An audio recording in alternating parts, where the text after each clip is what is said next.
How to buy items on Whatnot.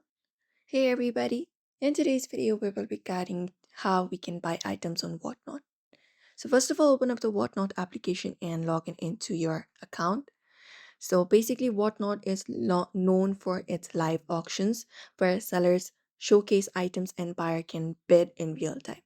So there will be different live going on your home screen. You can go ahead and look out for them there.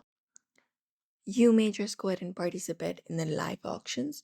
So you can just go ahead and look out for one of the live auctions. So let me just head over to this one right here. So when you head over to the live auction like this, you will be finding this option. So you can just go ahead and look out for the products available here. You can look out for this bid option and you can just go ahead and beat the product that you would like to purchase. You can even say something like add comments, like you can also list items with a set price.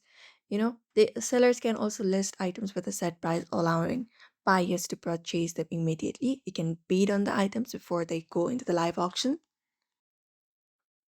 setting the maximum bid amount that the app will automatically use when the auction starts.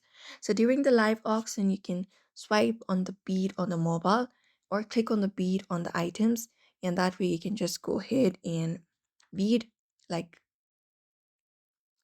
bead into the inner like products. You can bead how much product you would like. You can swipe right and left according to your own choice, and you can add up your payment information. And if seller has obtained items, simply tap on buy now button to purchase it. And once you've won an auction or purchased a pin item, the app will guide you through the checkout process, and that way you can track your purchases, their status in the activity tab within the application, and then you can just go ahead and buy items on Whatnot.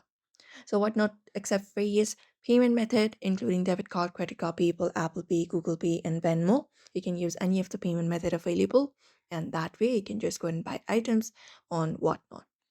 So therefore, you may follow up this method in order to do so. So I hope this video was helpful. Give it a thumbs up and subscribe for more tips and tutorials.